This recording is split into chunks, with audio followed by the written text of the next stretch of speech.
My name is Mike Hollingsworth, a longtime collaborator with the Man of the Hour. And we're here to do a little Sublo and Tangy Mustard chit-chat and Q&A. All right? So, first of all, I'd like to introduce Kevin Doan, the voice of Tangy Mustard. Let's hear it for him! Ryan Long, the voice of Sublo.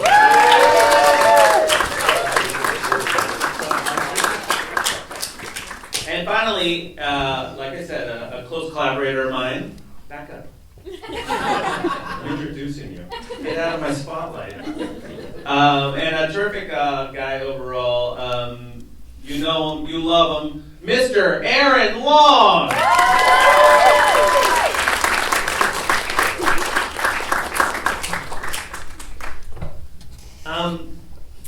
So thanks for coming out, everybody, and experiencing with me a show that I've been enjoying for a long time, and shorts that I've been enjoying a very long time from Aaron.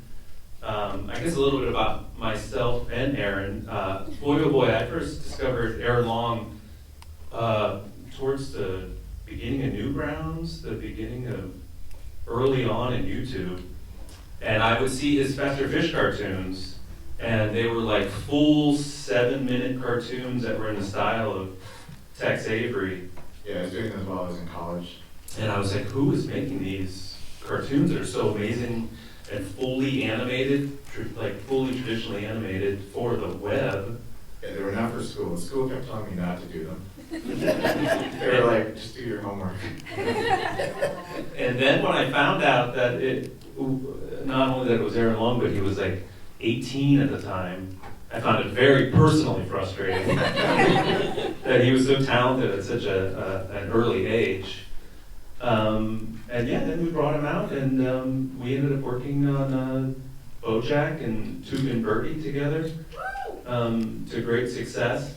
But the whole time he was making these shorts, and I think everybody in the director's room was more interested in what he was doing personally than what our daily slog was. I don't know that. But Aaron, tell me a little bit about how Sublo and Tangy Mustard kind of marries your experience in Hollywood, specifically living in Hollywood with Toronto. Yeah, so obviously this is the Toronto stuff that I was missing Toronto because I moved to LA. But then also I was living right by Hollywood Boulevard, which if anybody's been there, there's a lot of, it's kind of like Times Square or something. There's a lot of people in costumes and stuff. And, I lived like around the corner from it, so I'd see like Thor or Spider-Man or whatever coming home from work, like arguing with their girlfriend on the phone and stuff. Or like, getting on the subway. And I just thought it was funny to see these guys outside of work, just still in the costume. So it's pretty self-explanatory that that's how I got the idea, but that's part of it. And then I also just wanted to do a thing that was like, I'd done this Faster Fish cartoons that were more like throwbacks to 1940s stuff, and I wanted to do something that was a little more contemporary and just sort of based on my own dumb experiences in my 20s, just with like my friends and stuff in Toronto. So a lot of it's pretty taken from real life experiences. And Casey said something about it at the top, but Aaron basically does the whole thing, soup to nuts, which is very impressive when you, not only is it the animation, but drawing all the backgrounds and whatever compositing there is and stuff. There's usually no compositing. But one of the things that he also does, including writing, is also casting. Yeah. Which brings us to these guys over here, Ryan and Kevin. Ryan? I was sort of a nepotism hire. Yeah, we're cousins. What is? He's a nepo cousin. He's a nepo cousin. Yeah, Ryan and then Kevin. If you guys could tell us a little bit about your experience working on this short and how. Oh. I think we're short of microphones. Yeah, you know what's fun? I mean, you were mentioning that you're like impressed with Aaron at like 18 because it is sort of a little bit of, there's like lore in our family where I remember, because I'm a little older than Aaron, when you were like crazy young, it was like, that you could play piano at a grade level, that it was like you and our grandmother were the only ones that could have perfect pitch, and then the drawings you would do that would be like no one as an adult I knew could do, and you were like 3, You know what I mean? So, yeah, you were saying you were impressed with it at 18. It was kind of like that. I remember him growing up when you were like, yeah, under 4 years old. Well, yeah, at a certain point, it stopped being so impressive, you know? Like, I got used to that, where everybody would be like, you're pretty good at this for your age. And then at a certain point, they're just like, yeah, you're pretty good, I guess. Honestly, a perfect pitch is really, like, it trips me out because I remember there was like a song I was playing on the radio, and you just run to a keyboard and just play the same song, and this was your first time listening to the song. Yeah, we don't need to talk about perfect pitch yet. But it's like a musical thing where you can kind of just hear something and then immediately know what the notes are. Because I do the music for the show too. Well, yeah, you just had a reputation as like a super genius kid, so. Well, also, I mean, like you've always, since I was like 2 or whatever, you've been like one of the funniest people I've known. You know, I remember there was some time when we were all hanging out, a bunch of our cousins, and you and like some of the other older cousins, like Daryl and Chris and stuff, were just talking, and I was like doodling nearby, and then I started like writing down what you guys were saying. And I remember you saw it and was like, this is weird that you're writing this down. Because you were just like shit talking some guys on your hockey team or whatever. And I was like, no, this is comedy gold. I was like 6 or something, and I remember saying comedy gold. Well, I guess it is kind of cool that, well, you had turned your drawing into a full big career, and I turned my like getting into trouble as a career as a comedian. Yeah. And in addition to these two, I remember when I first introduced my girlfriend, now wife, to your work, she was so drawn to Katie. And it's like, it's actually, I mean, these two guys are kind of like a great comedic team, but then there's like, Katie has this real kind of, life going through this situation that these guys are lousing up. Yeah, so first of all, I want to shout out Heather Mazar. She plays Katie. She's not here. She's actually, her band's just put out a new EP, so they had a release party for that last night. And I think they're coming through upstate New York in a few check weeks. them out. They're called Beams. They're called Beams, yeah. She's check great. them out. But yeah, I almost kind of conceived of Sublo and Tangy Mustard as like comedically, they're kind of like the same character initially. Then they kind of, I figured out one's more like this and the other's like that. But like, as they're like a comedic single character almost, so they need foils like Katie or Mr. Wubhamer or Tito. Like, not a lot of the conflict comes from like one of them wants to do this and the other is fighting. The stories aren't about them competing, So just by nature of needing something else to balance them, Katie became almost like the third main character.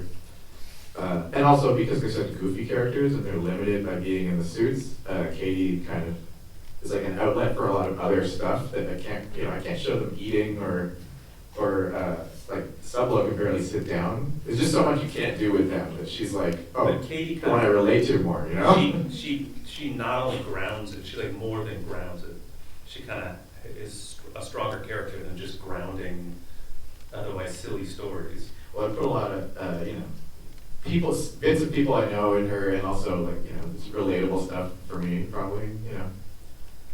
Yeah, and in a way you could see with your handling of Katie, I supervised the first season of Tuca and Birdie, and you supervised the second, and we put a lot of effort into kind of like really getting into the heads of these female characters in Tuca and Birdie, and you could see a lot of the same thrust happening in your handling of the Katie character. Sure, yeah. I mean, I don't really like when I'm writing her. I'm not like, this is what a girl would do. It's just it's just a personal situation.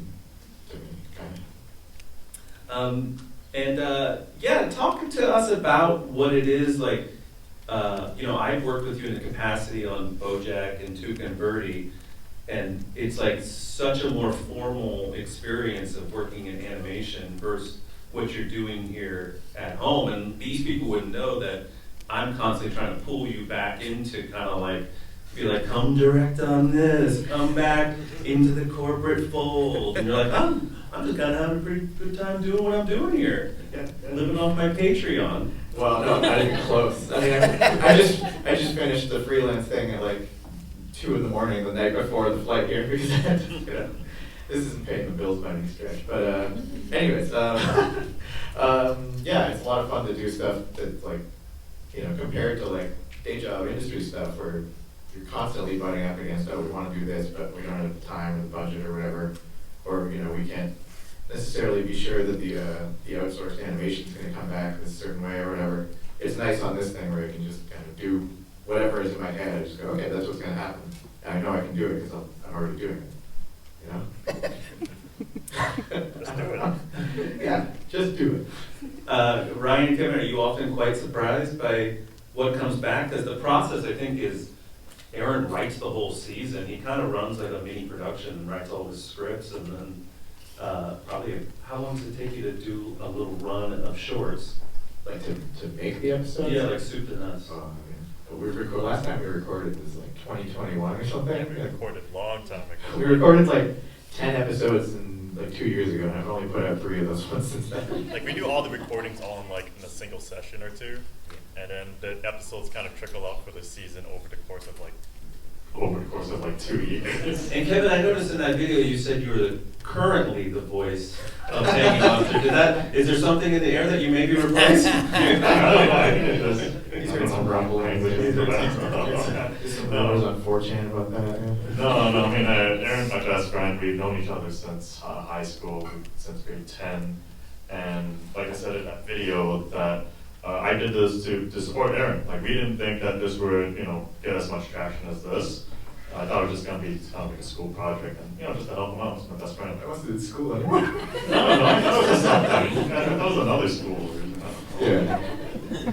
Yeah, I mean, if anything, I would say that, like, kind of after doing this whole thing, I might have, like, almost less respect for what a voice animator or animation, like, does, because I was like, he put together this whole thing. I kind of hung out with you for like 2 hours, and you're like, wait, that's all they do to be like the star of a series? That guy's there for an afternoon, and then he goes on a press tour for his series that he was in. So yeah, like we kind of just did nothing, and obviously anytime Aaron would ask anything, I'd say yes. That's why I'm sure there's a lot of voice actors that put in a lot of work and effort. just not us. Yeah, we're just not us. Take it down. Don't take the movie down. I was like, wait, anyone could do this. Just reading his things and then I leave. Yeah, I mean, it's like a few grueling hours though. I remember cause he lives in New York, I mean, I'm living in LA, but sometimes we record in Toronto. Last time we recorded was when you were visiting That was LA. And it was like, I had like 3 hours of scripts. So we like barely crammed them into the like 3-hour session. We like couldn't like waste any time, and we like That's true. it's And I have a hard really work. big rider. So. But also like it's like hard to visualize what you're doing probably, right? While I'll just be like, so you're running through this thing, and you're like, where? What am I doing? There are definitely like a few things when I watch it now, like I'm kind of like, oh, if I knew that I would have said that. Yeah, a little bit of that. But I will say that I think Aaron does give like a good vision, even though it's just off the script. Like he does explain his process, like, oh yeah, like this is what I'm planning to do and how I would animate. So like there is a visual in your mind as you're doing the voices. Definitely. So it's not like you're just going in blind. But yeah, like sometimes the end result's like, what? Like when did I voice this? Or like you'll twist the voice lines around. It's completely unexpected. That's scary. And Aaron, do you think you could make this cartoon faster if you didn't spend so much time animating so many trains? Yeah, I like trains a lot too. Yeah, there's a lot of Aaron, shots do of you trains. like trains? I love trains, yeah. I think we can tell you love trains. We were just at a model train store yesterday. Yeah, we walked by and I was like, maybe we should go in for a minute. And where do you plan on going tomorrow? The Transit Museum. Trains are pretty cool, yeah. You remember, I was always big on Thomas the Tank Engine and stuff, yeah. Yeah, you had all the swag, right? Yeah. you had all the Thomas the Train merch. Talk about Sublo and Tangy Mustard's relationship, like with Newgrounds, and your relationship, and how that's been so influential in your whole kind of story, your personal arc. Yeah, Newgrounds has always been like really supportive of the show. I didn't used to put my cartoons on there because I think you could only put like flash files initially, and I was like, oh, my stuff won't fit in a flash file. It's like the bitmap backgrounds. This is getting too technical. But anyways, I didn't think that you could put them on, and then people kept telling me I should, and I finally started uploading them. And they've just been so supportive. They always like put them on the front page, and you know, Tom Fulp's a really nice guy. We met him in Toronto recently for like a Newgrounds meetup thing. Yeah, just great community, great support of indie animation. If you're making indie cartoons, you should put them on Newgrounds. Well, I just will say, like, I think with Newgrounds that like, it's such a strong supportive community that there's actually for some of their episodes that there are actually more views on Newgrounds than on YouTube itself. Yeah, usually gets at least about the same. Sometimes does better on Newgrounds. And I'm going to open up to some questions, see if you guys have any questions for Kevin, Ryan, and Aaron. But before I do, I do want to mention that if you do love Sublo and Tangy Mustard and you haven't already subscribed to Aaron on Patreon. Oh yeah, I got a Patreon. Patreon.com/Aaron Long if you want to donate some money, but you don't have to. But it's how you keep it. It's how it helps you make. It directly helps because the more money I get on there, the less I have to spend on freelance at 2 in the morning before the flight. Does anybody have a question for Aaron and the team? Yes. Was Tito inspired by a real roommate that any of you had? I mean, like a lot of the characters, it's kind of composite. You know, there's a little bit of people I know. There's a little bit of myself, probably. But there's specific roommates that, not that I had, but like a friend of mine had, that I was like the Tangy Mustard in the scenario, where I'd go to visit this one friend, and his roommate would like show up in his underwear and just be like, hey, you guys, what's going on? Like, here's some cereal. And we're like, we don't want cereal. We're going out to get dinner or whatever. It's like, oh, I'm just being hospitable, man. Frosted flakes. And, you know, it's just, he's a nice guy. But he's a funny character to me, so there's a bunch of people, yeah. Composite, let's say, yeah. I don't want to out anybody. Any other questions? Yeah. Where did you come from? I think Ken always does. It's just something I don't know, I think I was just watching random streams and like, I don't know, it just kind of came up and I was just like, yeah, it just kind of like, it just kind of worked out and I don't know, I do that in real life and it just seemed really funny. A lot of Tangy Mustard is just stuff that Kevin says and then I'll like write it verbatim like, oh, this is the thing he said 2 months ago. And then while we're recording, he's like, why would I say this? I'm like, this is word for word what she said. You'd actually have like in his phone things I would say, and you'll be like, oh yeah, that's gonna be great. It's really creepy. Well, like you know, there's that footage of like at some party years ago where it's just like, oh, Kevin's gonna do something funny, and then he's like, get the fuck out of here. I went to He loves it. I went to the Met with Kevin and Aaron yesterday. And I suggested to Aaron that he should just start recording because everything Kevin was saying was ridiculous. No comment. He was doing I mean, Ryan would appreciate it. He was doing a solid 10-minute Mike, can you chunk stop? on Washington crossing the Delaware. Oh yeah, I mean, I don't know anything about American history. I'm from Toronto, and I'm like, what's the deal with the Delaware River? Like, what's with this huge painting? It's not to scale. I'm sure it isn't. I don't know. It's just like, and I just went on a rant, and I don't even remember what I said, and apparently, like, this Says a lot of shit. Blacked out. Yeah, I just black out after every conversation. Yes?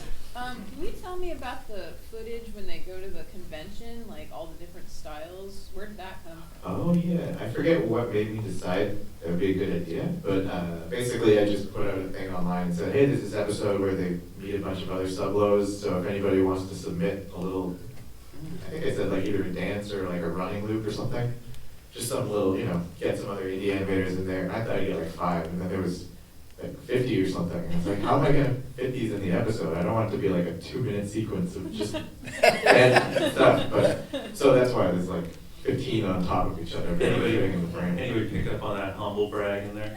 No, I mean, So many. well, I guess kind of, yeah. But no, it was really nice. It was a good surprise. And that speaks to the Newgrounds community, because I think that's exclusively all Newgrounds animators, right? It was mostly Newgrounds people, yeah. Yeah, so it kind of shows the strong solidarity and support from them. Newgrounds.com. Aaron is, as an animator myself, I am terrible at animating dances. I just can't do it.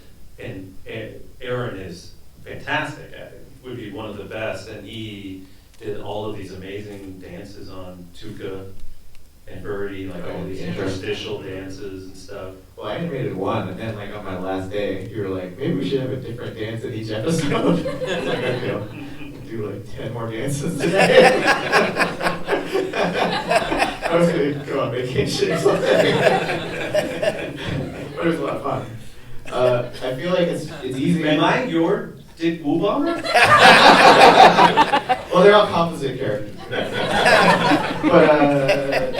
yeah, I feel for me at least, it's pretty easy to animate like nonsense dances, you know, where they're just like flailing their limbs around wildly. But it's hard because then people see that and they're like, oh, you like animating dances? Can you do this character doing a specific move? And that's actually really hard because then you have to look at like reference footage and all that. You know, getting a real dance accurate is hard, but all my characters on this thing just do like nonsense. It looks good to me. Yeah, right there. So, how do you balance out when you're working on the show when you're taking on freelance work or working in studio? It's pretty hard. I mean, you know, like I said, we recorded 10 episodes in 2021, and only 3 of them have come out since then. So I don't know if I'm doing a good job of balancing it necessarily, but I don't know. Like it was easier when I had a consistent day job on BoJack and Tuca because you know your hours are pretty clearly like, am I at work or am I not at work? But when you're doing freelance, you're kind of always like, oh, maybe I should be working on freelance. Maybe I should try and carve out some time for my own thing. So I don't know. It's always kind of just juggling them. So if you want to see his work come out faster, don't forget to donate to his Patreon at patreon.com. My initial point. There's a question right there in the blue shirt. Oh yeah, so why is Tangy Mustard so small? He's like the size of a child. That's a very good question that I don't have an answer for. I just thought it would be funny if one of them was smaller, I guess. Silhouette. Yeah, so yeah, you want them to not just look the same. Yeah, I mean, these two guys have an actually pretty amazing silhouette, with Sublo being a submarine. Yeah, I don't know. I don't have any good answer for that. Yes? Oh, yeah, hi. This is kind of like a little bit of a follow-up question to his before, but I know probably... You want to get into costumes? No, but, okay, sorry. Like, considering, like, you know, the state of the industry now with, like, the strikes and, like studios considering AI and stuff like that, like, what advice would you give to somebody who wants to more pursue an independent path as opposed to, like, being in a studio work environment? Well, I mean, I know there's some people in the audience here who do mostly indie stuff, almost exclusively, but I don't know. I mean, it's hard to say just do indie stuff right off the bat. Like, at least for me, I sort of had to, I mean, this isn't answering the AI part of it, but I always felt like I should try and work in the industry a bit to learn how to do stuff, because I was making shorts on my own, but I wasn't like, yeah, this is the best way to do it for sure. And then I kind of found that it was. What I was doing was exactly right. Yeah, I think in the beginning it's just called learning, and then later what you were doing is called indie. Yeah, and you kind of want to build Just up kind of making stuff at home. connections and like a community of people, I don't know. But as for the AI part, I don't know. That's tough. I'm just trying to ignore the AI stuff because it doesn't really interest me. Like, obviously, like you can make stuff a lot faster, but most of what comes out of it, I just don't really like. I mean, you can probably tell from the stuff that I do, but I really like messy, organic human stuff where it's like all squiggly and rough. And I mean, you can do that with AI, I'm sure, but it just kind of defeats the purpose to me. Yeah. So. Like, it was, my question was like, just regarding like, like concerns, like even if you want to go the indie route, and because you just kind of feel concerned about like the state of like what Hollywood's in right now. It's in a bad state for sure. He does live in Hollywood, so I don't know if he does I live in about Hollywood. the industry, but he does about the town, Yeah. the neighborhood. Shit on the sidewalks and stuff. A lot of shit on the sidewalks. I like to see them do that with AI. Can the computer shit? Yeah, I don't have a good answer about what to do with AI. It sucks. It's scary. I know. Don't worry about it. Any other questions? Yes. So when you do tweet about it, I follow a lot of your stuff on Share my storytelling and characterization. And I really appreciate some of your writing advice. So like, which one would you say is like the most important advice that you like follow when you sit down with a script? Oh, wait, in terms of writing, you said? In terms of writing, yeah. I don't know. I mean, I remember an episode of BoJack we were working on in like the 6th season, and Aaron came to me, and he's like, I gotta talk to you about something. I was like, yeah. He's like, this script does not make any sense. Like, there's a B story and a C story were broken timeline-wise. like jumping around to different stages. And Aaron fixed it all himself. He's like, here, I fixed it. It was a sensitive topic since it was a script from the writers that was kind of busted. And but Aaron, I'm not sure they want to put it that way. well, he came. Well, they're working on a lot. Maybe if they had AI helping them, they could figure it out. But yeah, Aaron came with the. He didn't just come with a problem. He came with the solution, which we just brought right over to the creator and kind of explained the issue in a sensitive way. Well, that was good because it was like a lateral change. It wasn't like cutting anything. It was more like moving stuff around or something. Yeah.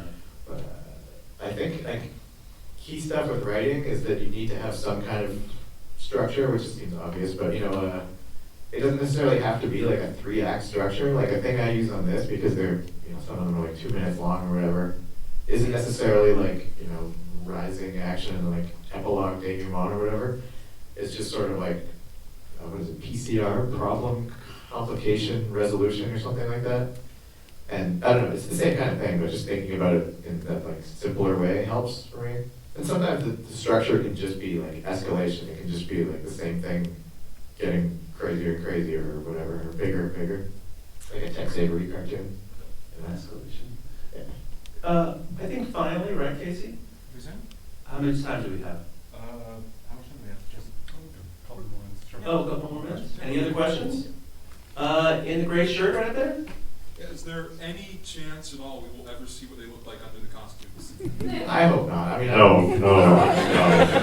I just like. You are right here. Well, yeah, you get to look at them right now. Ta-da! But I don't want to do that in the show. I feel like it, you can't go back from that. Maybe if it was like the final episode and I was so sick of doing it, I'm like, I never want to draw this again. But it's just, once you've seen them out of the costume, it's like, what's the point of having them back in the costume ever, Do you know what they look like inside the costume? I've drawn it, but I don't.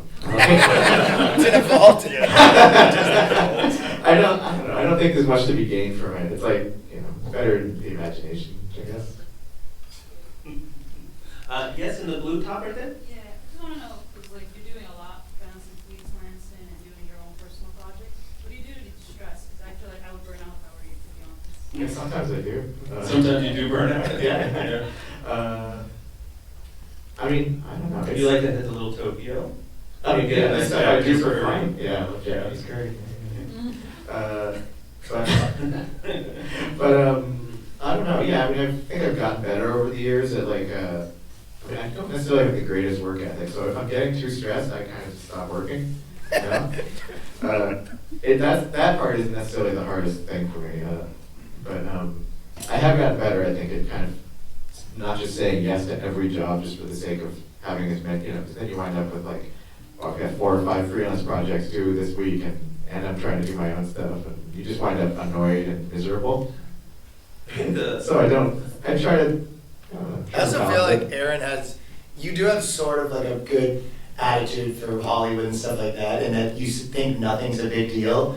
Like you could he's like, oh yeah, I gotta finish this thing for Brad Pitt, like whatever it would be, right? Like you just kind of, so, when nothing's like such a big deal, then also the stress level's probably a little lower on you in that way. That's true, yeah. I mean, Aaron is the big deal. Yeah. At this one event, that's the only time. Yeah, also, it was weird, when I started, was working with Mike at Shadow Machine, this animation studio. It was weird, because I had just graduated from college and stuff, and they were giving us, like, this sketch comedy show where they'd be like, here's a script, you're gonna direct, this celebrity's coming in, and you're the animator on this, so you're directing Malcolm McDowell this afternoon. And you're like, what? Malcolm McDowell from Clockwork Orange? And then he just comes in and he's like, all right, Aaron, what are we doing? And I'm like, I just got the script. So, but also then, you know, pretty early in my professional career, I was like, oh, these are just people. Like, Was that Trip Tank? that was a Trip Tank, yeah. Did you write some of that too? No. Well, we did a lot of stuff where we would get scripts and then completely throw it out. Yeah. But I didn't originate anything on it. Yeah. It was a fun show. Nobody watched it though. There's fun stuff on it. Any other questions? Yes, in the blue shirt right there? Yeah. Okay, then. You have next. I keep hearing you say Tex's name. Is he one of your biggest inspirations into getting into animation? Oh, Tex Avery? Yeah. Yeah, for sure. I love all those, you know, the Looney Tunes and MGM cartoons.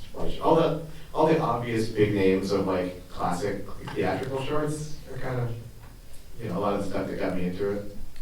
Yeah, we could roll pretty deep with those. I mean, Aaron loves like all of the craziest. Like there was a guy on a unit who was a heroin addict who animated like so crazy. We're not supposed to talk about that. He's been dead for a good 50 years. I don't think it's supposed to do it. I don't think that stays in this room. That's public info. That's public info. Mike thinks it's time to be quiet. We know. Yeah, I mean, I guess nobody cares. But anyway, yeah, there's a lot of animators that I like. All right, who else is a heroin addict? Anybody else in a blue shirt have a question? I don't. It's blue now. Oh, yeah, I see it. It's blue. Okay, so we've seen like a few episodes like involving Sublo's home life, Katie's personal, a lot of Katie like development. Will we see an episode with like Tangy Mustard's home life? Because I know he lives with his parents. Do you not want to like show that? Because it might give you an idea of what he looks like. Well, there's that. I don't want to show, you know, I haven't shown any of Sublo's family because you don't want to see what his dad looks like. Then They'd have to be like mascots for something else. Yeah. No, you're spoiling things. But there are episodes, like, so I've been doing a lot of stuff in the most recent few episodes with Katie, but that's actually the latest one that wasn't played at this, the nightclub one.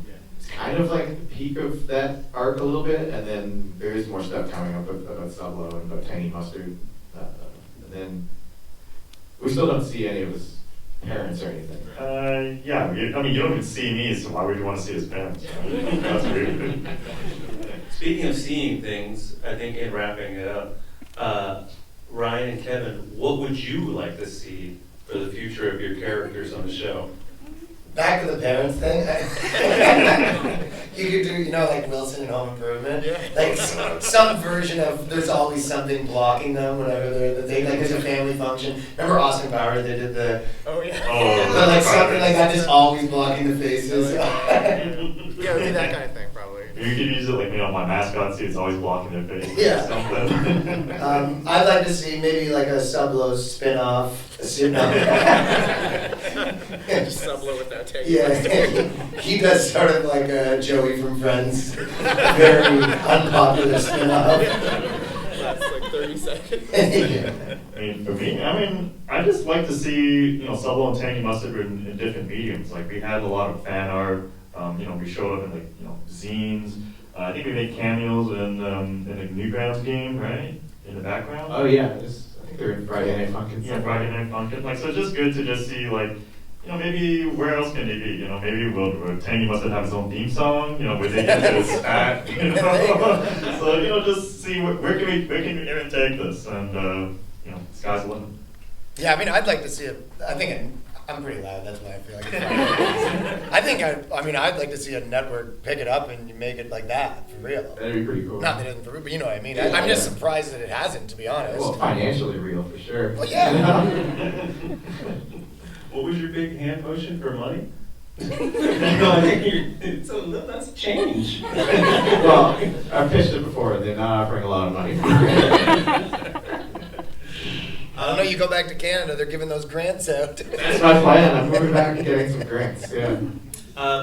Well, I'm going to give Aaron the last word to say thank you to you guys, because I know he's very appreciative, and I know as a fan of Aaron's, I was very excited for this opportunity. And thank you to Casey and Animation Block Party for making it happen.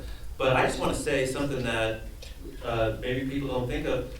When this is over, ask Aaron to draw a picture of Sublo and Tangy Mustard. Sure, yeah, I know how to draw them. I can do Yeah, that. I think that's fun. Yeah. Thanks so much, Casey, for doing this. Animation Block Party is great. Yeah. Yeah. Thanks everybody. This is surprising. I thought there'd be like 10 people that knew all of them. You know. But Aaron was very pessimistic on the turnout. I was like, no, there's gonna be a good turnout. Stop saying this. yeah. Well, because it's all just stuff from the internet. I don't know. But thanks for coming and watching it. This was awesome. This is really exciting to see it with this many people. She came from Texas to see you. Oh my God! Thank you. Let's chat afterwards. Cool. Yeah. All right. Thanks a lot, everybody. Thank you, everybody. Thank you to Kevin, to Ryan, and to Aaron, and the feedback. My name is Mike Hollingsworth.